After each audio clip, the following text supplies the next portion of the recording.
All right, we are live. Good evening, everybody. Thanks for joining us tonight.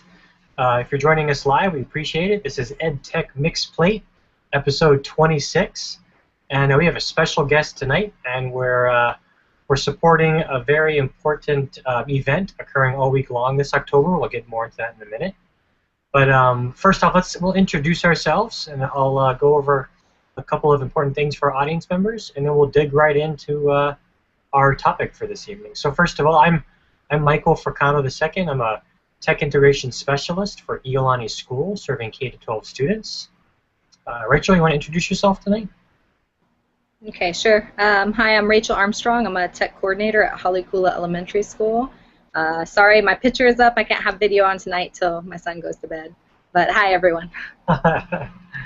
And our other two co-hosts, Michelle and Megan, they're on vacation right now. It is their fall break, lucky them.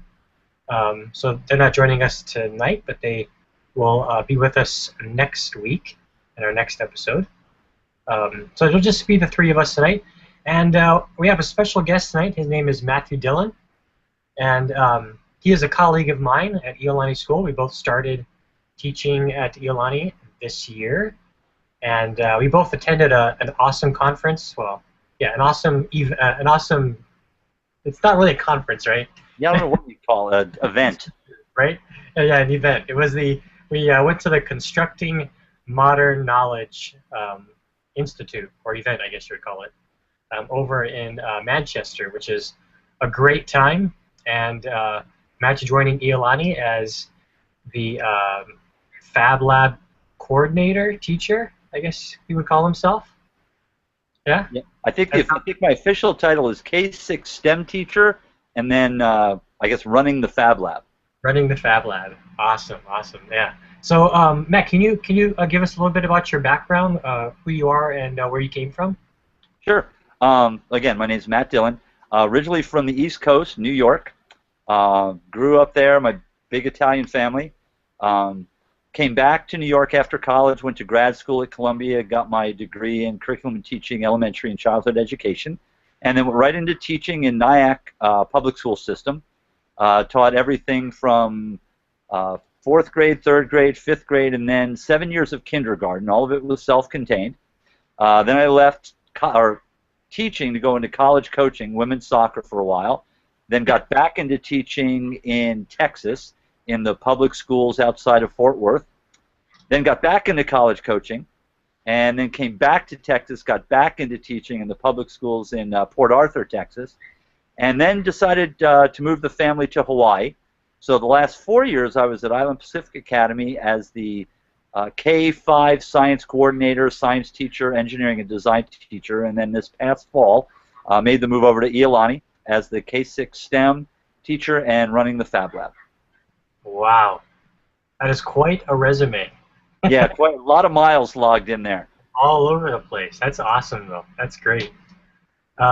Cool. So yeah, thanks for introducing yourself. I'm just going to go through a couple of details for our audience out there, and then we'll dive right into our topic. So for those of you joining us live, and anybody who's going to watch the recording afterwards, just a couple of reminders about our show.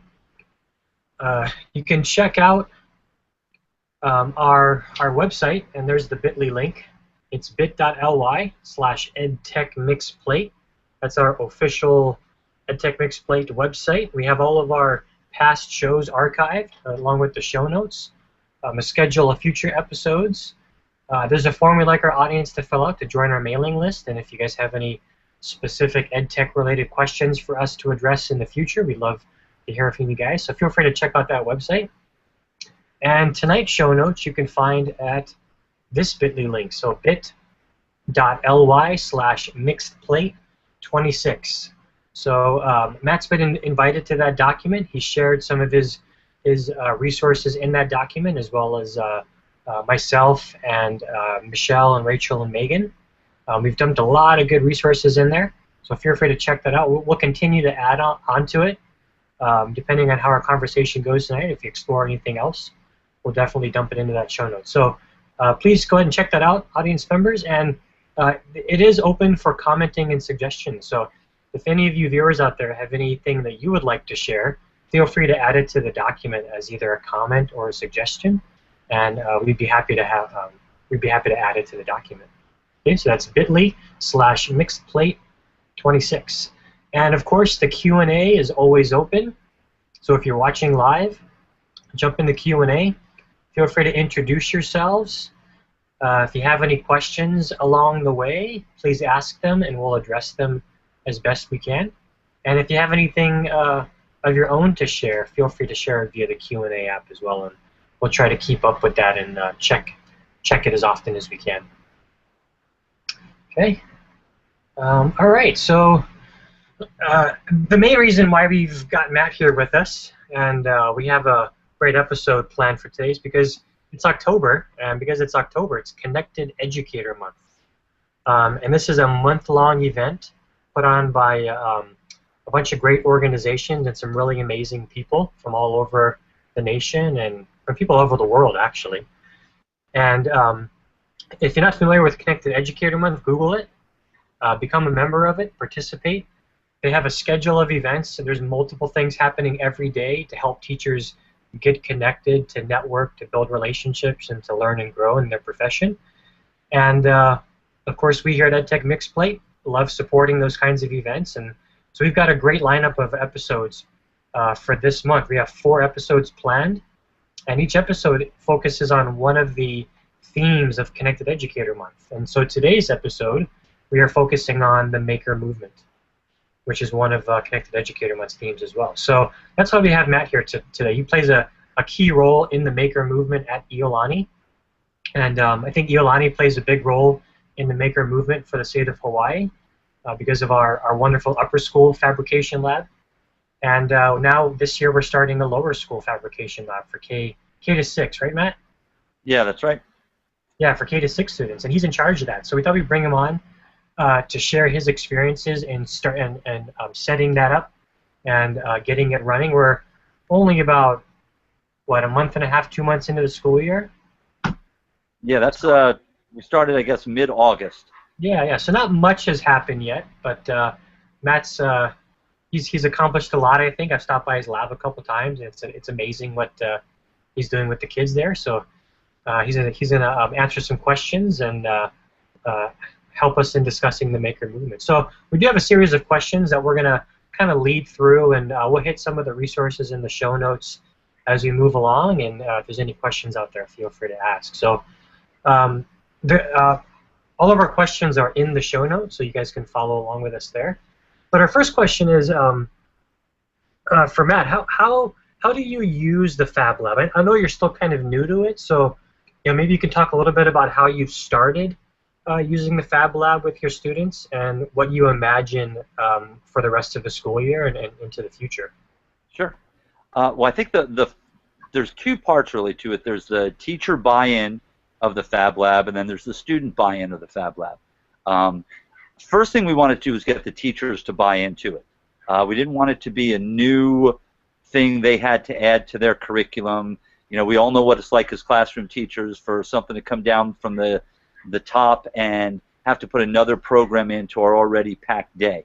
So my first plan was to get the teachers to see how the Fab Lab could help them do things faster, quicker, different, if you will. So we invited them in during the beginning of the school year and kind of did a little professional development with them, showed them makey-makeys and little bits and the 3D printer, the laser cutter, and things like that, and show them some ideas on maybe what we could do to help them. Instead of a kid doing just a basic poster board, maybe adding some makey-makey connections, maybe putting a scratch program together, maybe putting lights and buzzards with the little bits.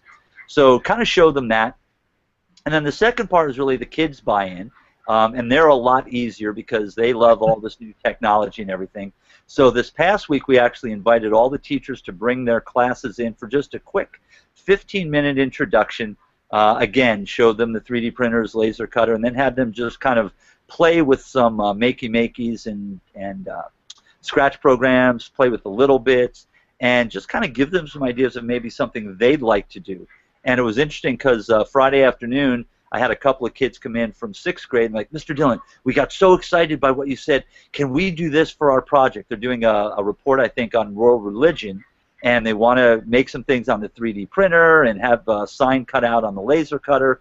So we're starting to get that interest. We're going to be opening up the lab probably not next week, but probably the following week during recess for the kids to come in and just kind of tinker and make and explore and kind of see what's in there. But we wanted to make sure that they did understand that it wasn't just a play space. It's not just like a playground for recess. It's actually to come in and make something, have a plan, have a goal in mind, and then follow an engineering design process of, you know, asking questions, figuring out what you want to do, what have other people done, imagining some ideas, then picking one of those, planning it, creating it, and then improving it, and then following that process over and over. That's amazing. Yeah, you know. Yeah, the students, it's the easiest part, right? Because they just see all these fun things that they wanna get their hands on and they want to play with. But yeah, the teachers, it's the hard part. I get a lot of questions from teachers about, you know, how it's great stuff, but how do I, you know, how does little bits fit into my curriculum? You know, how can I really put that to use? And so it's quite a challenge finding ways to integrate that into the classroom. And getting teachers to buy in and you know, gain interest in finding ways to utilize that space and all the equipment. So, but I like how Matt said that he had the teachers come in to see what was offered in the space. But I think you're right, Mike. You're onto something there. I think it's not that they don't want to. I think it's that need for support and integrating it in the curriculum. The different pieces that maybe some teachers aren't even familiar with. But I have a question, too, that came off of what he was saying, and I was interested in, do the students have input into the things that are in the physical space? Is it going to change over time, Matt? Do they get to kind of say, this is something maybe we're interested in doing that we've seen done somewhere else, or, you know, outside of school, maybe we could bring in for our maker space, or is it more like a set in stone what's in there? I guess facilities-wise, are the kids going to get some input in it, into the space? Yeah, my guess is, again, and one of the things I always tell people is right now we're a work in progress. I was hired, gosh, back in April or May. First chance I got to get in the room and actually do something was the middle of August. So right before school started, right? Yeah, I mean, and if you take a look, I did start setting up a blog, which we'll share with you a little bit later, but kind of chronologizing the things that we've gone through. And how the space has changed over time, you know, as things came in. But my guess is that, yeah, Rachel, we will be able to, you know, if kids come in and say, hey, we really want to try to do this, or you know, one of my friends at their school did something like this, could we get that? The school is very supportive. That's one of the things I feel very blessed, is that the school is supportive of the new technology, of getting this stuff in the kids' hands, and I'm sure if there's anything else we needed, there wouldn't be any problem in finding that, you know, whatever that might be, and getting it in there. So, you know, I see us maybe having some wood and saws and hammers and nails, you know, glue and pom-poms and things like that, and you know, other types of, we've got some Arduino boards, maybe getting some more things like that in there. But again, that's, you know, looking at it, we've got to find, when are we going to be able to work with these kids on, you know, programming with the Arduino? When are we going to be able to work with the kids on programming Scratch if they don't know that? So that's kind of what it's looking like. I think if a kid came in and said, hey, can we do this?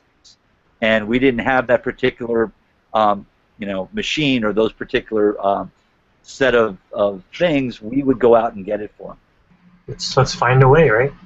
Yeah, for sure. You guys are real fortunate, you know, in that. I was just wondering that, because wouldn't it even be fabulous if the kids were the ones that said, that became the teachers in that space almost. You know, it's really interesting that you're getting to document how it's changed, though. I think that's definitely something to do. So that's great to hear. Yeah, definitely. So that it kind of leads into the next question. So how currently, I'm not sure how far you've gotten with getting students in there. I know you had some students in there last week when I stopped by, but is this Fab Lab, is it going to be like an open space where students can come and go, or is it going to be like a scheduled space? How are you planning that out? Yeah, it's kind of a combination. I guess by job description, the first thing on my job is K-12 STEM teacher. So what we've got going this semester is I teach first grade this semester, and we're using a program from the Science Museum of Boston called Engineering is Elementary, which I think is a great program that puts in everything that you can imagine in the STEM plus other things.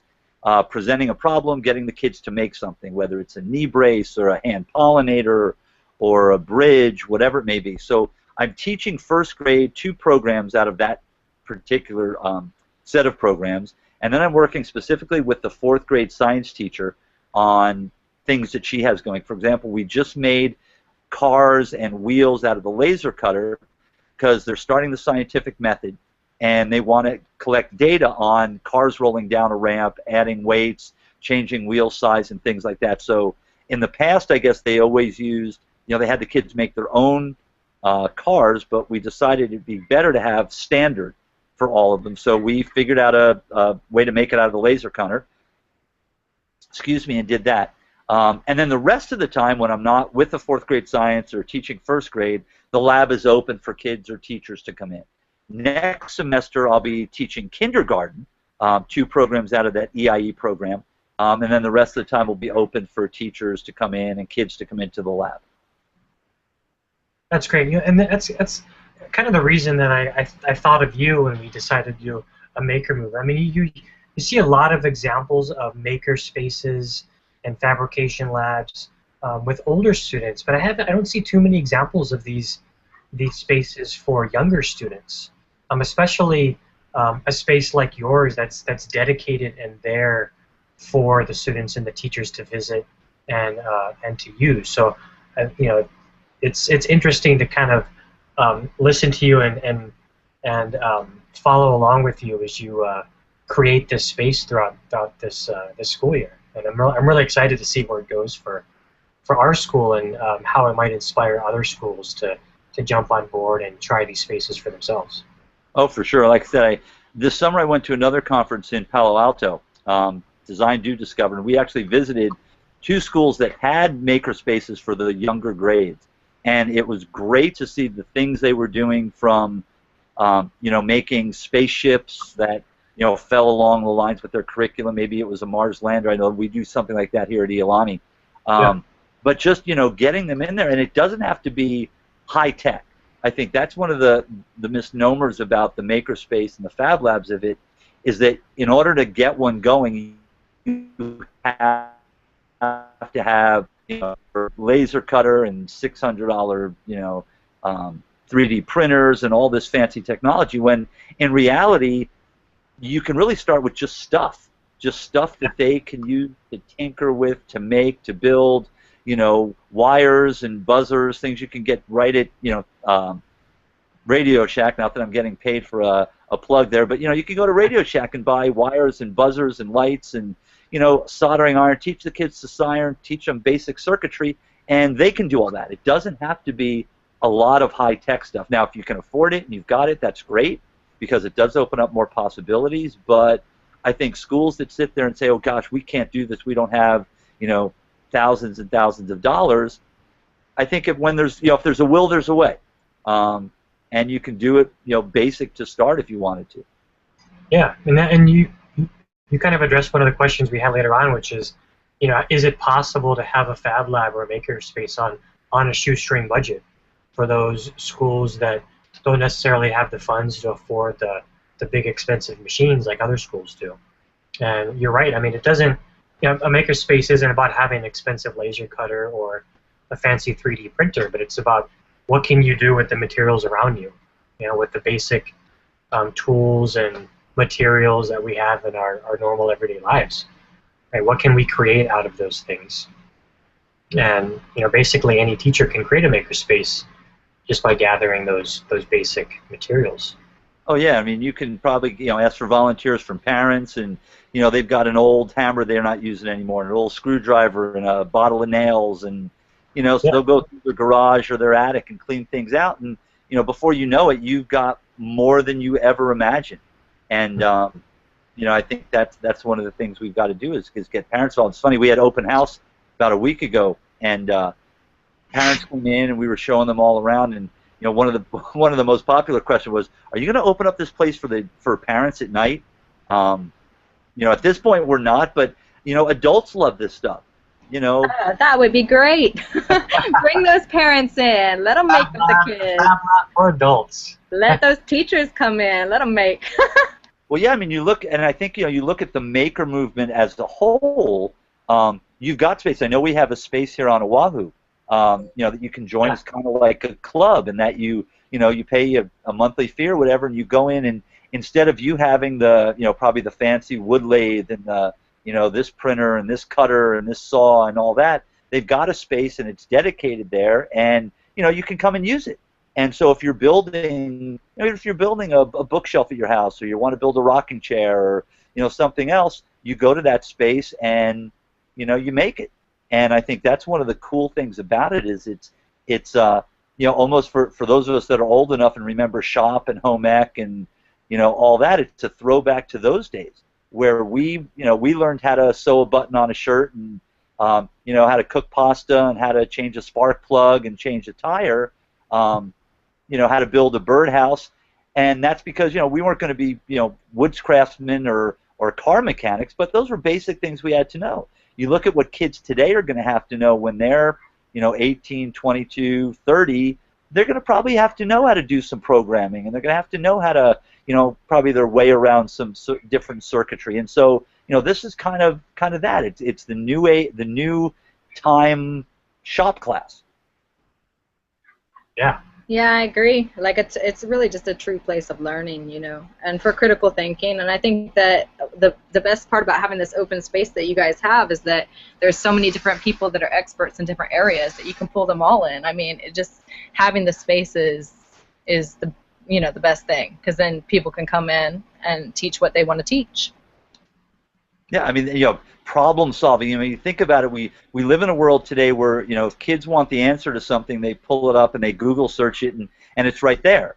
And you know, what happens when you go to build a birdhouse and the left side and the right side, you mismeasured them?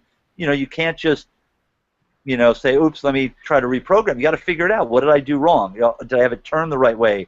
You know, I measured centimeters instead of inches. You know, and so you problem solve. How can I fix it? Do I have to start from the beginning, or can I salvage this by, you know, maybe cutting a little bit off the other side? You know, can I make those adjustments on the fly? And I think that, you know, the stick-to-itiveness, the, you know, the just kind of that, I don't know what the right word is, but just that. It's the perseverance, yeah? The perseverance, and then the ability to even to learn off others. Because if my birdhouse wasn't turning out right, I might look at Mike Fricano's birdhouse and I might think mine was, you know, good to go anyways, and do it a different way than him, you know? So I think it's that the ability for them to even learn off each other, and that it doesn't have to be done one single way. It's the problem solving and the perseverance. You're right. You know, I think one of the things I try to do at the beginning of class, especially with the young kids, is bring out the Legos, and I'll let them play for a class or two and not give them any direction. And I'll say, okay, now you've got a design challenge. Build a tall tower. And, you know, some kid's idea of a tower is different than somebody else. And so we'll talk about, what does it mean to build a tower? What does a tower look like? When we talk about tall, what do we mean? And, you know, typically kids will build their Legos one on top of the other like this. Well, then you get that one kid that thinks, wait a minute, if I put my Lego like this and attach the next one here, I can get even higher. And then, like you said, Rachel, you know, another kid will look over and go, Mr. Dillon, you didn't say we could build it like that. I said, well, I didn't say you couldn't build it like that. You mean we can? Yeah, and then some, oh, don't copy. Well, it's not copying. You look at, you know, engineers and architects, and they learn off of each other.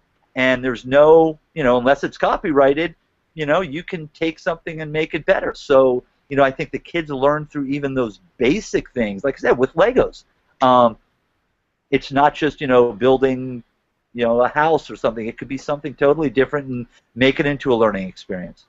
Yeah, I mean, well, you know, if we all think back to our childhood, Legos is, I mean, that's like, we were all makers as kids. If you had Legos in your house, you were a maker. I mean, it gets to the heart of what being a maker really is. It's taking what you have, and instead of building, you know, what it looks like on the box, what else can you make with it? Come up with your own design. Create your own. That's right. It's almost like your imagination and creativity leads that, you know? And I think it's more like everything is a remix. There is no, you know, and so when the one kid looks over at the other kid's, that's a real good point to emphasize with kids, that everything in this world is a remix of something else. And what remix can they make? Yeah. I just want to jump into the Q&A really quick. Michael Stevens is joining us. He's a physics teacher at Iolani this year. But he's asking if we've seen any of the materials coming out of the Exploratorium in San Francisco. I'm not too familiar with that, but he said the things they're doing with PVC pipe and wood, it's amazing. So that might be something to check out for those of you interested. Yeah, I was actually, this summer when we were at the Design Do Discover conference or workshop, we went over to the Exploratorium for about an hour and a half, which is nowhere near enough time to visit that place. Yeah. And I kind of ran through it because I hadn't been there in a number of years, but they do some amazing things. They had some lights, lamps hanging from the ceiling that were amazing looking. When you looked at them, they were bottles, plastic bottles that were cut in certain ways and attached, and there was a simple light bulb in the middle. But you would look at that and think it was, you know, probably thousands of dollars of plastic that had to be heated and melted and bent the right way. In reality, it was a milk bottle that was cut in a certain circular fashion, twisted, glued together with a couple of others, and it was an unbelievable light. Yeah, I mean, anybody that can get to San Francisco, that would be someplace I would definitely tell them to go and spend plenty of time at. Sounds like a great place. Thanks, Michael, for chiming in there. Appreciate it. We've also got a couple of viewers adding some resources to our show notes. We appreciate that. Peggy's in there, Peggy George. We appreciate Peggy's. She's always with us at every EdTech episode, so we appreciate that, Peggy. She's adding some resources to the bottom of the document. And our very own IT director, I don't think that's his official title, but Larry Kahn, he's added some great resources. He's at Iolani with us this year as well. I appreciate those. So keep them coming. If you guys can jump in the Q&A and say hi and continue adding to the show notes. It's becoming a very extensive list of resources. And Matt, you mentioned earlier that there's a makerspace on Oahu, and there is. I think they might have just finished setting it up, but I put the link in there in the show notes for the Oahu makerspace, and it's basically just it's a giant warehouse that they've kind of converted into separate makerspaces, and there's all kinds of equipment and tools in there. And I think if you just sign up to become a member and pay a fee, you have the opportunity to rent out those spaces and use it to make things. So it's a great effort. I think there's a makerspace on some of the outer islands as well. So it's definitely a growing movement. And Mike, I kind of want to go back to something you mentioned earlier. Yeah, go for it. And the fact that this is so great that it's starting to become part of the school culture itself, because we talk about all these outside places that are doing it, but really this should be in school, because earlier you mentioned that younger kids, you don't usually see maker movement going so young, but I mean that's when they're most creative. I know for my son, he'll be like, let's recycle that, or let's make something out of that. And just recently he wanted to learn how to sew. Our kids are creative, and somehow school kind of bashes that out, out of them along the way. So really our school should be while they're learning, bring out that the maker in them. Yeah. So I'm really interested in how y'all's Fab Lab goes this year and the progression with your STEM and all that good stuff, because we should definitely team up our schools, Matt. because it's interesting to me that from a young age, especially sometimes with boys, I've noticed that they'll start saying they don't like school. Children are just curious, and we need to use that in school the right way. So I just wanted to add that I think it should be definitely in the much younger grades, because that's when they want to tinker the most. Yeah, definitely. Well, and one of the things that actually came up during our parent open house is parents were asking if we could open it up just for girls at times, and I think that's one of the things that when you look at like the numbers of girls that are in engineering now, it's so much more than it was 10 or 20 years ago, but it's nowhere near it probably where it should be. I remember last year I was looking at a video with the kids at my old school, and it was the what was it, the Mars rover or something like that, and they were flashing back to mission control. And I'm watching it, and the first thing that popped into my mind was when I was a kid, you know, seeing mission control for the Apollo flights. And I thought back to what that looked like, and I thought what it looked like, you know, with the new Mars landers and things like that. And I realized that the biggest difference was back in the day when I was a kid with Apollo, there were no females. There were no females in that mission control. And now you look at these things, and there's, you know, maybe a third, maybe a quarter of them are females. And I think that's, you know, one of those things that I think girls don't typically think of going into engineering. But if we can get them interested in it, we may get more girls interested in that, in robotics, in, you know, all the rest of those things, because, you know, we've got to open this up to everybody. It's not, you know, we used to think, I know for me, oh, shop, that's just the guys. You know, home ec, that's the girls. Well, no. You know, guys need to learn how to sew and how to cook, and girls need to learn how to change a spark plug and change a tire. I think it's the same today. In all this tech stuff, you know, everybody's got that inert maker in them, and we've got to give everybody a chance. Yes, I totally agree with that. Girl power. Because, you know, the funny thing, and I think that's where it comes back to starting early. And, you know, and just and misconceptions about some of this kind of stuff. Because, you know, even with Jasmine, and the funny thing is Matt coached, so he knows her well. But she, you know, she's in middle school now, and she does not want to do robotics, but, you know, want to go into the clubs and stuff, and she does not. And I wish now I had started her looking at this stuff a little bit earlier, and because I think she has some preconceived notions of, you know, this kind of stuff, of computer science and all that kind of stuff. So yeah, I definitely agree. Even though it's come far, we need to definitely have everyone involved in it, girls and boys. Yeah, definitely. I just wanted to mention Michelle. Looks like Michelle jumped in the Q&A. She's our co-host, Matt, Michelle Colte. But she's on vacation on the mainland, and it's like 1:30 a.m. for her. So she's a die-hard co-host, everyone. Michelle, you're supposed to be sleeping. Have a lot of fun to enjoy tomorrow. But yeah, that's great. And then we got a couple more things being shared in the show notes. Keep up with that, guys. Peggy shared an image by Ginger Lumen for a Steam Maker mindset. She put that in the show notes as well, so that's a really cool resource. Yeah, that's another thing. I mean, you hear, you know, it's been STEM the last, you know, few years, and now you're hearing STEAM. They're throwing the arts into it. Yeah. You know, and when you think about it, at least when I think about it, I've always been when I was a classroom teacher, I was always self-contained. So I taught everything to everybody. And, you know, I always had stuff in there that was, you know, science and technology and math and language and all of that. And that's, you know, that is a great way to teach. And it's one of those things where you touch on all those levels of intelligence. You have a kid in your class that may not be a great reader, but they may be great at programming and can, you know, make a program unbelievable or use a PowerPoint unbelievable. And, you know, another kid may be a great artist, but be, you know, not as good at you know, manufacturing or building something. And so, you know, kids all get in a group and the little strengths come out. And it's not just one person doing the project, but everybody adding their experience and their expertise to it. And that, you know, that's what it's like in real life. You work on a project and, you know, everybody's got to contribute. Yeah. Yeah, definitely. That's right. You kind of follow your passions, and that's, I guess, where I was saying earlier. I think school needs to become more about what the kids are passionate about, you know, and them getting more choice in their own education. And I think there's even, you know, I think there's STEM, STEAM, and I think there's STREAM even. I don't know the difference between all of them, but I could try.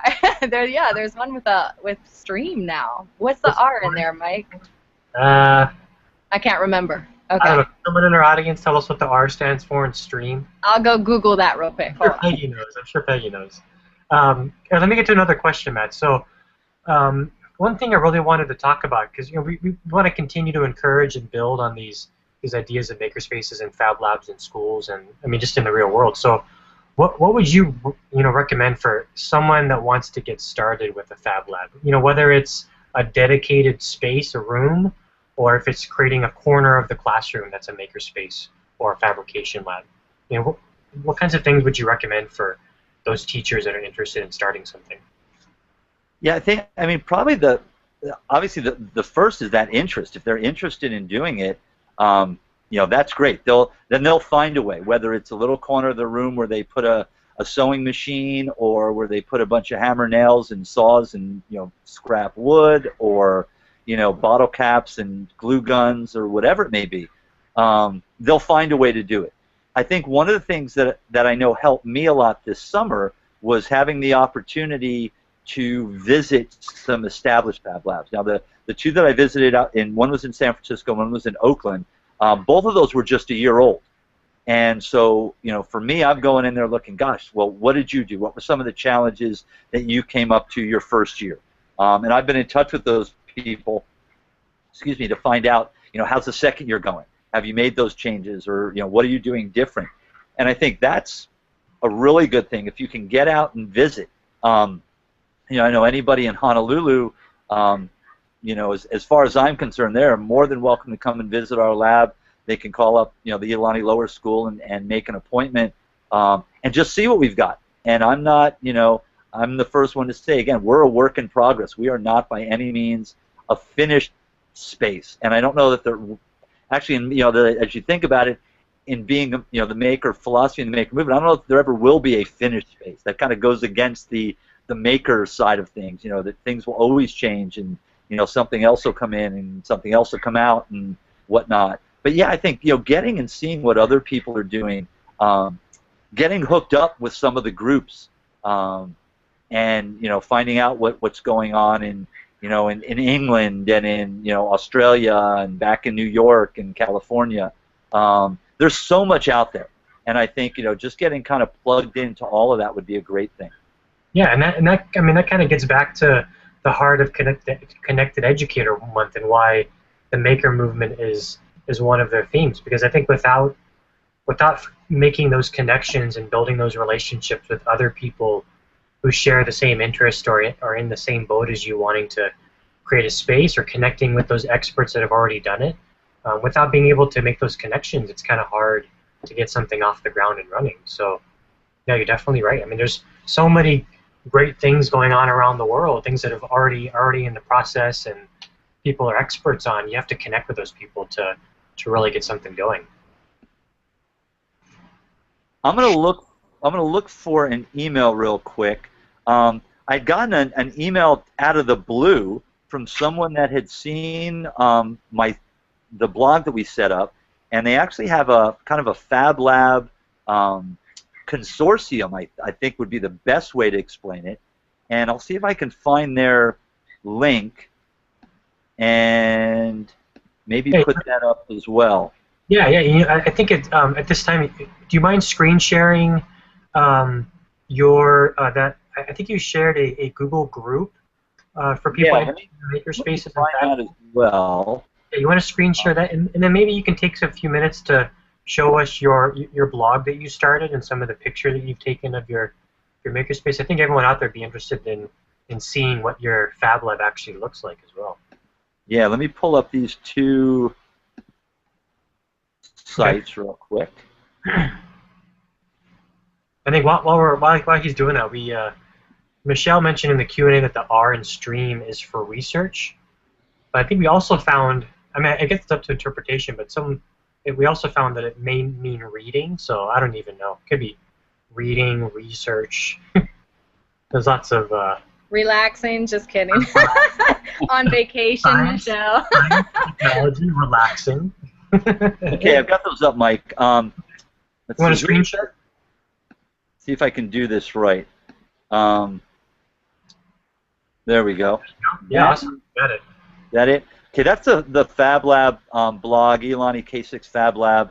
It's just Iolani K-6 Fab Lab.blogspot.com. My first attempt at it, and I'll kind of go back to the very beginning. I didn't realize, I was looking the other day, I'm like, oh gosh, I've got 2 pages now. So just at the beginning, yes, it's my lovely wife who, she and our son are in Florida because he's on break this week. But that's kind of where I started on June 28th. I decided to start making a just kind of keep track of what was going on. The next one was just a little blurb about that Design, Do, Discover workshop, which was at Castellea School in Palo Alto. It's going to be held at the Marymount School in Manhattan this summer, and I would encourage anybody that can get there to go. It was a great 2 days, 2.5 days, and you know, I would love to go again. Not sure I'm going to make it this summer, but would love to do that. Hopefully I'm not getting anybody too sick with my scrolling here. The next, let's see, the next one, this is what the lab looked like on June 3rd or July 3rd. Do you mind clicking on those pictures and expanding them? Sorry. Go ahead, Mike. Do you mind clicking on those pictures and expanding them? Oh, sure. You can see them in a little more detail. Okay, there you go. Yeah. So Awesome. This was just kind of the storage at the time of the room. That's our big sink that they were going to be putting in. But the rest of the stuff was just storage that was left over. There was a bunch of stuff in there. The windows were going to be changed out. So that's what the space looked like at that point in time. Then this is our group, and you'll recognize this handsome guy up in the corner. That was our Creating Modern Knowledge design. It was a Rube Goldberg machine that was going to turn off the light when the sun came out. We had solar sensor or light sensors, motion sensors, I think, a scratch program, the Rube Goldberg machine, switches, which was great. We had a great time making that. That was a lot of fun. And I'd love to go back to Manchester again.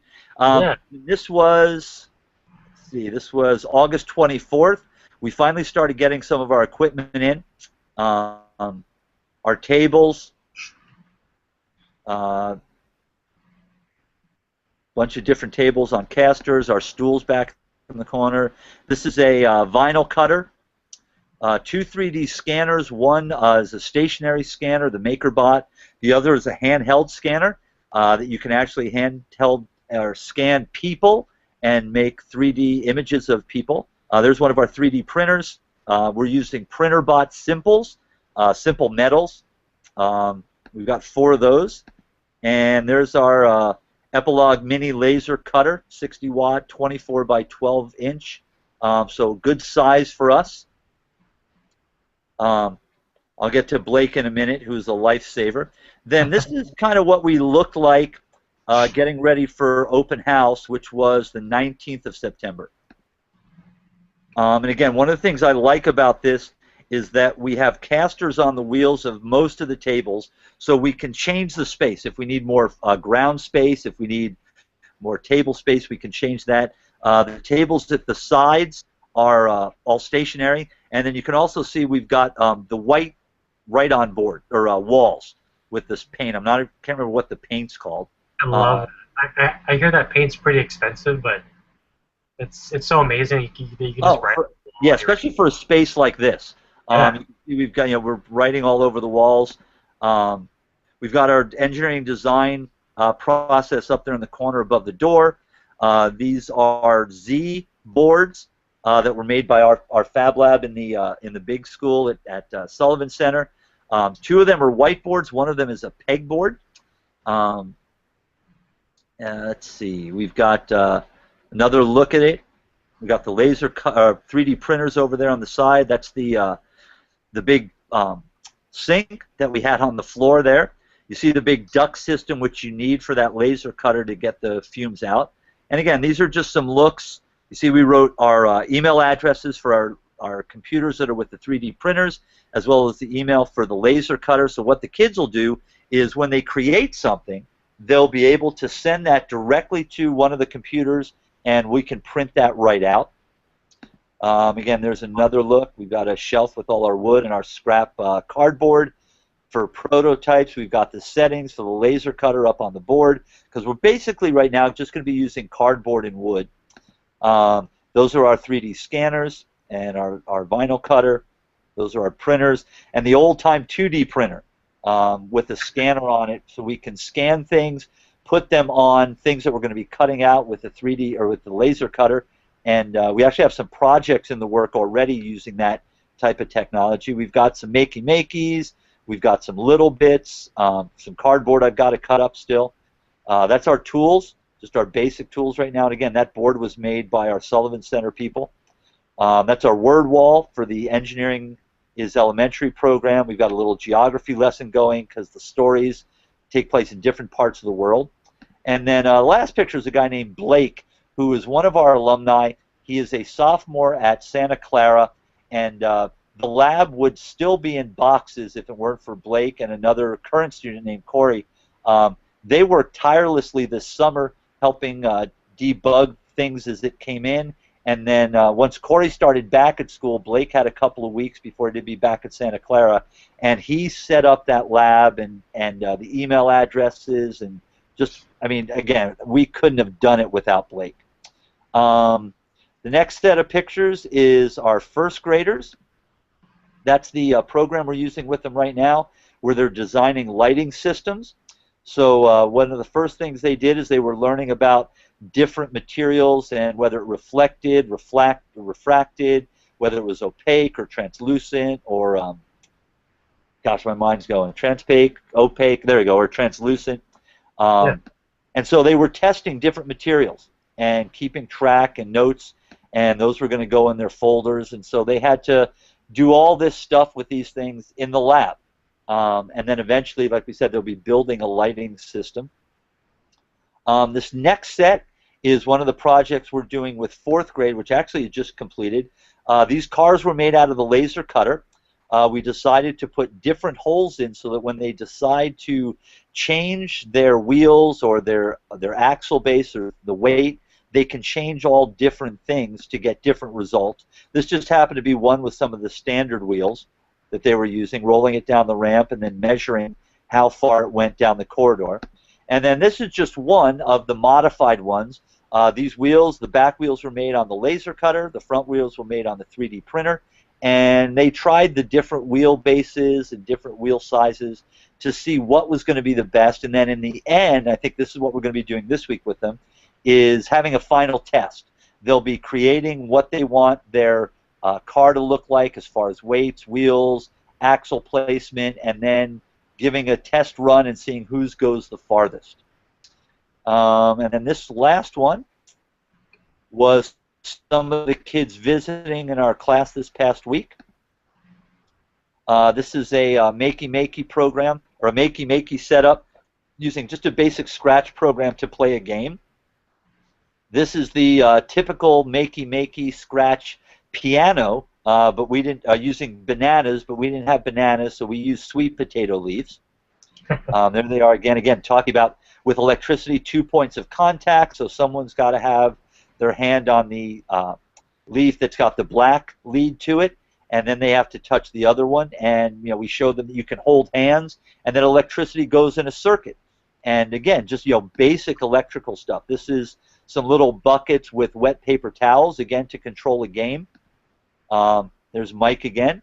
This is actually second grade that was in that day. These are some of our fifth graders, I think. Again, looking at what we've got, playing with some of the games, working with the Makeys, using the 3D scanner just to show them that. And then here are some kids working with some of the little bits.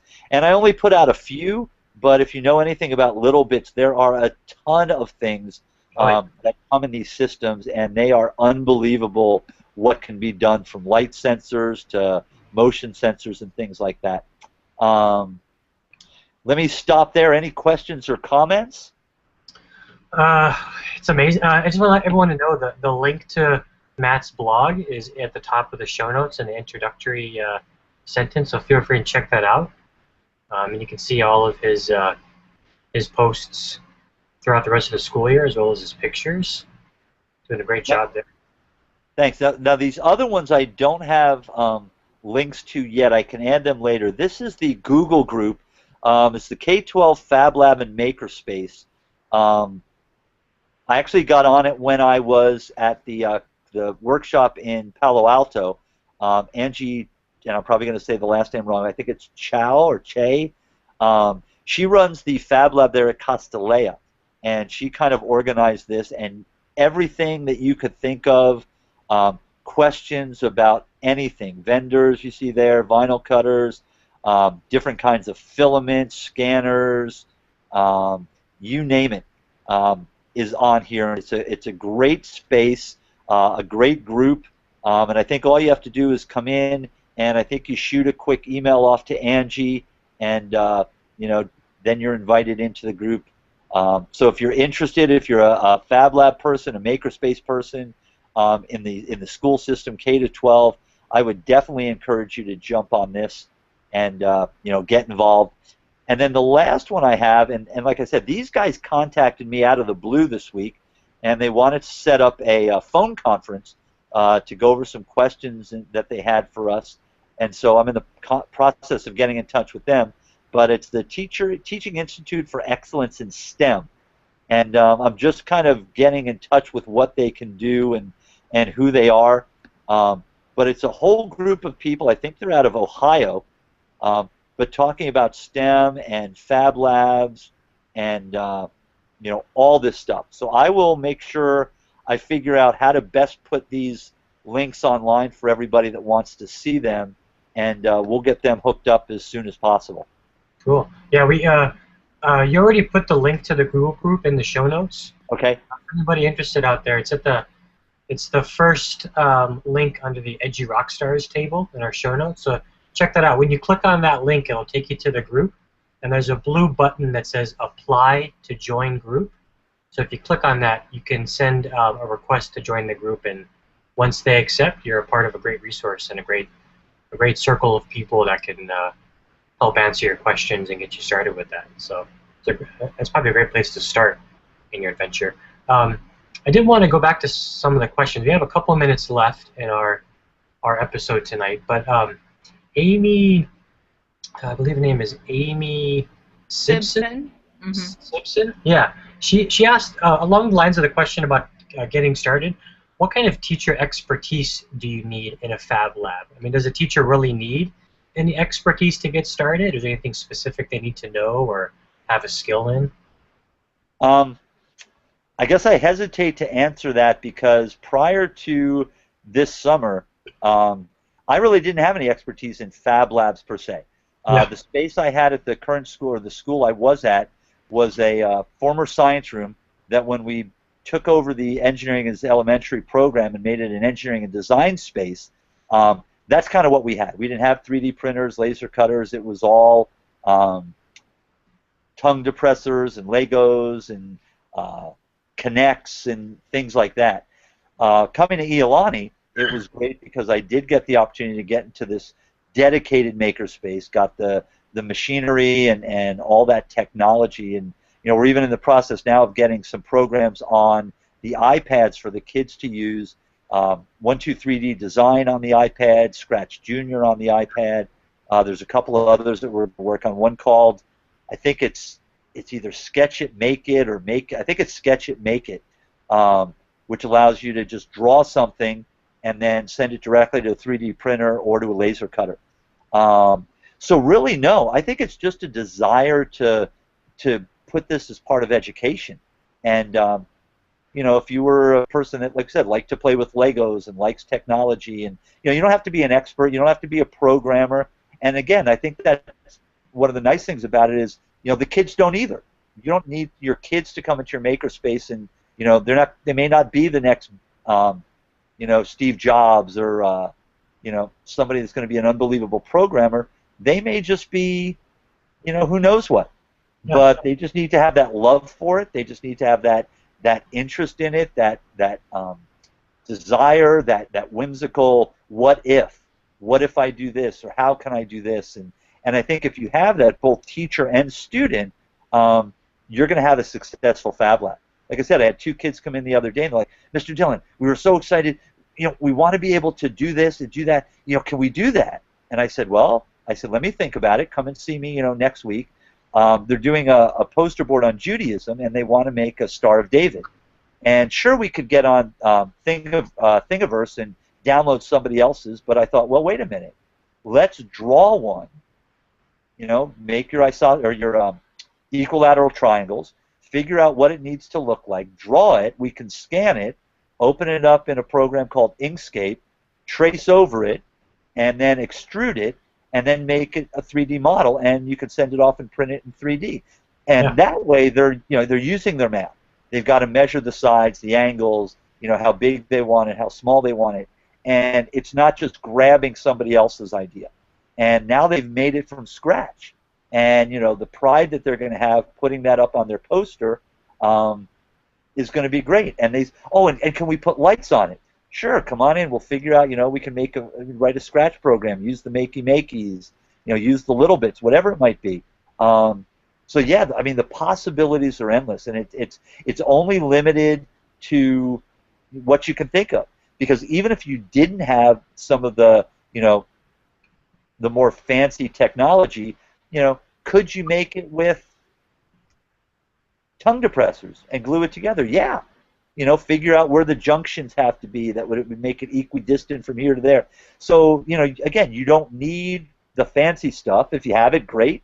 But you know what? If there's a will, there's a way. Yeah, and I think that's kind of the beauty of the maker movement and maker spaces, that it's for people who have absolutely no skills and want to learn, and it's also for people who are experts at a particular thing and want to use their skill to make something great. So, a teacher really doesn't need to know how to use a laser cutter or a 3D printer. I mean, what's wrong with learning alongside your students?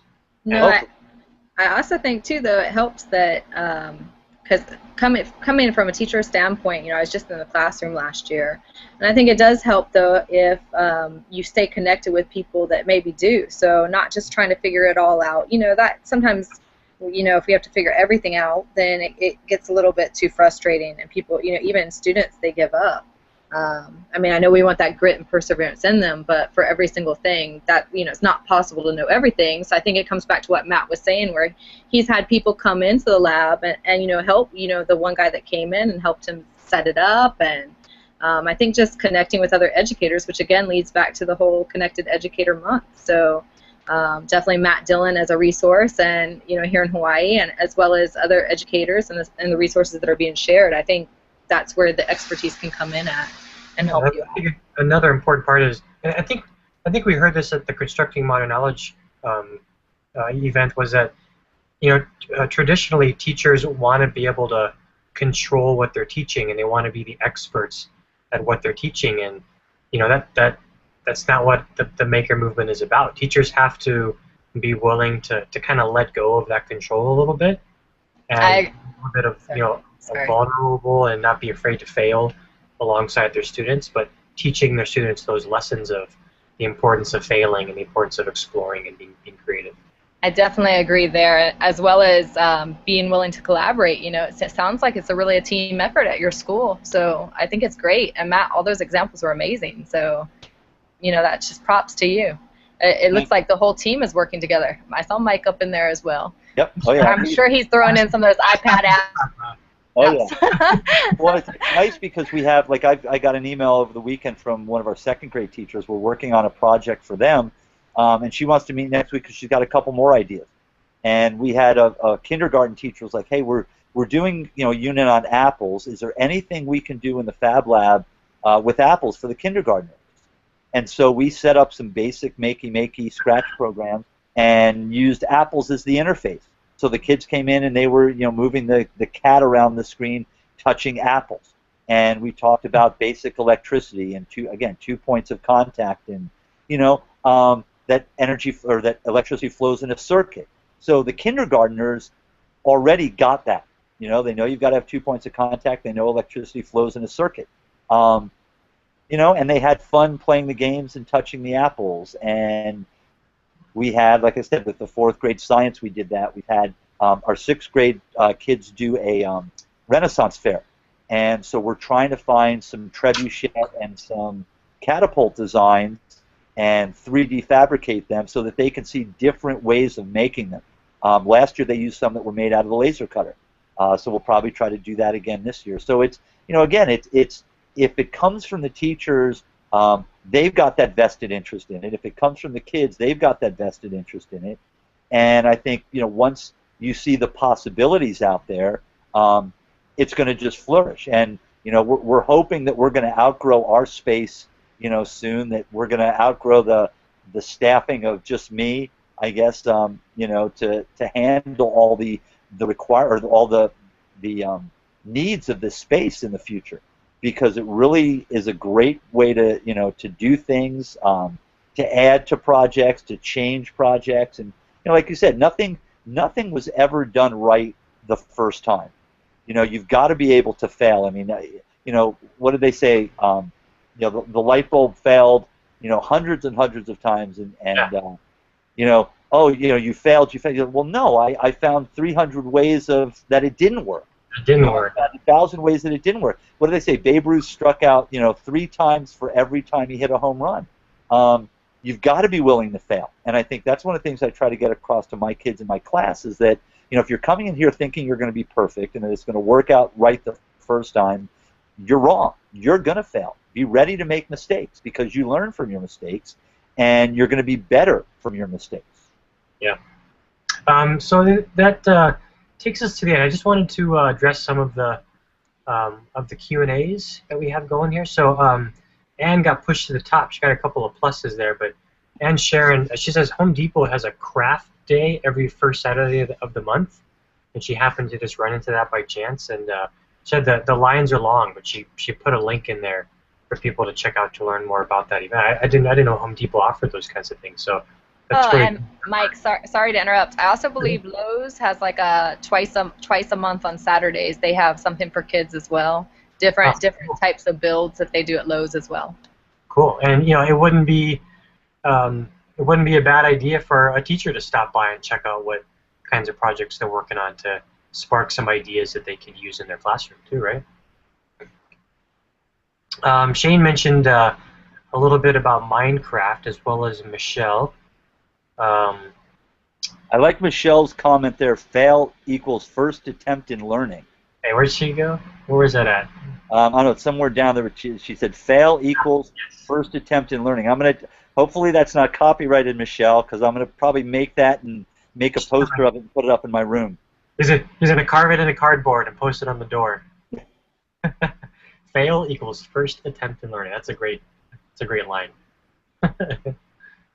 And then Michael Stephen mentioned something about Goldie blocks. I'm not familiar with Goldie blocks. I recall hearing that word, but I'm not too sure what that is. That's something to explore. And Michael, if you have any resources on Goldie blocks, feel free to add them into our show notes document. I think other people in our audience would love to hear more about that. Let's see what else we got here. Michelle shared a link about Minecraft in Swedish schools. I guess they've been become compulsory in Swedish schools, she mentioned. So there's a bit.ly link there that she shared, and we'll toss it in the show notes as well. She also just texted me. She's like all kinds of up right now late at night. She just texted me and said that Ben Franklin also has monthly, I guess, some kind of monthly maker session. So that might be worthy of checking out as well. There's a lot of local resources for kids and parents as well, and teachers as well. Yeah, definitely. Awesome. This was a great conversation on the Maker Movement, Matt. We really appreciate you joining us and sharing sharing your new Fab Lab and how things are going. And we're definitely excited to see where it goes throughout the rest of the year and into the future. So thank you very much for joining us, Matt. We really appreciate it. You're welcome. My pleasure. Thanks for inviting me. Yeah, thanks, Matt. Yeah. Thanks to our audience for joining us. We had a good, steady 7 to 10 viewers out there, and we've got lots of new resources tossed into the show notes by our viewers. We really appreciate that, and lots going on in the Q&A. But we're going to wrap up tonight's episode of EdTech Mix Plate. We have another episode coming up next week, Sunday, and it's going to focus on another theme for Connected Educator Month. It's the theme of professional development for teachers. And we're going to have on another special guest. Her name is Laurel Oshiro. She teaches at Sacred Hearts Academy on the island of Oahu. And for the past year or so, she's been the main organizer of a professional development conference called I Teach 808 that she's designed for educators in Hawaii. And she's going to talk about her experiences in creating PD for teachers. I think that's really important, not just for teachers to participate, but to also provide more opportunities for our our fellow educators. So she'll be on to talk to us about that. But thank you everyone for joining us tonight. We really appreciate it, and we hope to see you on the next episode of EdTech Mixed Plate. You have a good night. Good night. Good night.